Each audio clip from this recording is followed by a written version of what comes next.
The story of Israel's scriptures. In the beginning, before there was anything called a Bible, before scrolls were bound or books numbered, Israel's sacred words existed in the voices of its people. They were stored in memory, spoken around fires, recited at feasts, and whispered in the courts of kings. The earliest stories of the fathers, Abraham, Isaac, Jacob, and Moses, were treasured as ancestral history. Laws given at Sinai were practiced as covenant obligations. Songs were sung in victory, mourning, and worship. Prophets delivered oracles that reached kings and comforted shepherds. All of this existed initially as a living, breathing tradition, not yet gathered into a single library, but spread throughout the life of the nation. As Israel developed into a kingdom under David and Solomon, written culture grew. Scribes sat in royal courts recording events, genealogies, and administrative details. Songs and prayers flowed from the palace and the temple. Some laws were engraved, while others were copied onto leather scrolls stored in priestly chambers. Outside Israel, other cultures were also writing: Assyrian annals, Babylonian chronicles, Aramaic treaties, and Israel's scribes operated in this same world of ink, stylus, and parchment. Yet there was still no fixed collection of books. Scrolls circulated, some were treasured, others rarely read. But the people understood that certain words, laws attributed to Moses, songs linked to David, oracles connected to prophets, carried a weight unlike anything else. They were not yet a canon. They were a heritage whose form was still emerging. Then came exile. In the 6th century BCE, Jerusalem fell to Babylon. Its temple burned, its leaders deported.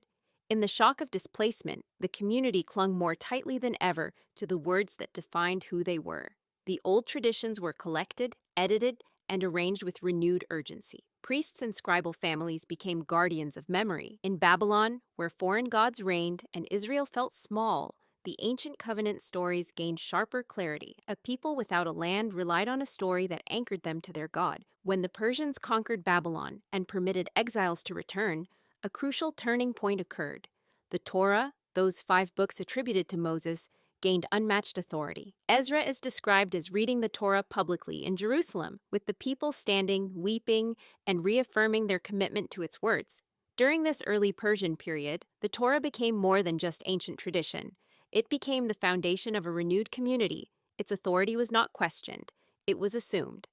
The Torah became the first pillar of what would eventually be the Tanakh. As generations passed during the Persian and Hellenistic periods, other sacred writings accumulated alongside the Torah.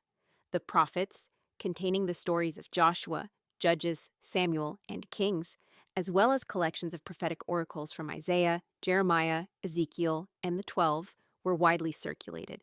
These writings interpreted Israel's history through the lens of covenant loyalty and disloyalty. They were not neutral records. They were theological narratives shaped by prophetic insight. By the 2nd century BCE, Jews often spoke of the law and the prophets, a pair so familiar that Jesus, Paul, and early rabbis used it without explanation. When Ben Sira wrote his book around 180 BCE, he praised the forefathers in an order that corresponds to Torah and the major prophetic traditions. His grandson, translating the book into Greek, apologized for not translating perfectly the law, the prophets, and the other books, a casual phrase that reveals something important. By his time, there were not just 2, but 3 recognizable spheres of sacred literature. This third group, later called the writings, was the most varied: psalms and prayers, wisdom reflections, festival scrolls, historical stories, and apocalyptic visions. Their boundaries were looser than the law and the prophets, and acceptance varied more from one community to another. Still, some, like Psalms and Proverbs, were treasured from the earliest times. Others, like Esther or Ecclesiastes, would be debated for generations. Then, in the mid-20th century, the modern world rediscovered this ancient landscape. In the caves near Qumran, the Dead Sea Scrolls revealed what Jews during the Second Temple period were reading and copying. Among nearly 200 biblical manuscripts were multiple copies of the Torah, prophets, and writings, but also scrolls like Enoch and Jubilees that were never included in the later Jewish canon. The community at Qumran had a wide-ranging library, but a hierarchy was evident. The Torah was the most frequently copied. The prophets came next. Psalms and other writings were also present. Scripture existed, but not as a fixed, numbered Bible. It was a living library with a core that all recognized and edges that varied from group to group. Outside Qumran, however, something else was happening. Jewish communities spread across Judea, Galilee, the diaspora in Egypt, and Asia Minor, and Babylon used a much more consistent set of books. In the late 1st century CE, the Jewish historian Josephus declared that Jews possessed 22 sacred books, to which nothing could be added or taken away. His number matches the same content later divided into 24 books in the Tanakh. Around the same time, another Jewish work, known as For Ezra, described Ezra dictating 24 books for the people. Again, the same set. These witnesses demonstrate that even while debates about the boundaries of some writings continued in certain circles, many Jews across the Mediterranean world already recognized a closed canon of scripture, equivalent to the Tanakh. After the destruction of the Second Temple in 70 CE and the crushing of the Bar Kokhba revolt in 135 CE, Judaism reorganized around local synagogues and rabbinic leadership. In this new era, the books already revered across most Jewish communities continued to be read, taught, and preserved. Rabbinic conversations from the 2nd century onward mentioned debates about Esther, Song of Songs, and Ecclesiastes, books that some found theologically troubling or stylistically unusual, but none of these debates ever removed them from Jewish practice. They remained festival scrolls, liturgical texts, and long-standing community readings. Even as questions arose, the scrolls themselves stayed in the hands of the people.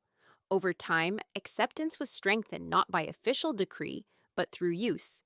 The writings became the third pillar of the scriptures, completing the triad already implicit in earlier centuries. As Jewish life evolved into the medieval period, and scribes known as the Masoretes standardized the spelling, vowels, and pronunciation of the biblical text, the shape of the canon itself remained unchanged. What they carefully preserved were the books already inherited. The same 24 that Josephus described using a different numbering system, the same books used in synagogues from Babylon to North Africa, the same books that carried Israel's faith through exile, empire, and reconstruction. The Masoretes protected the form of the text, but the boundaries of the canon had been established long before them by centuries of community reverence and usage. The Tanakh, as we know it, was not created all at once. It developed gradually through crisis and renewal, worship and debate, prophets speaking, scribes editing, communities reading, and generations passing down what they valued most.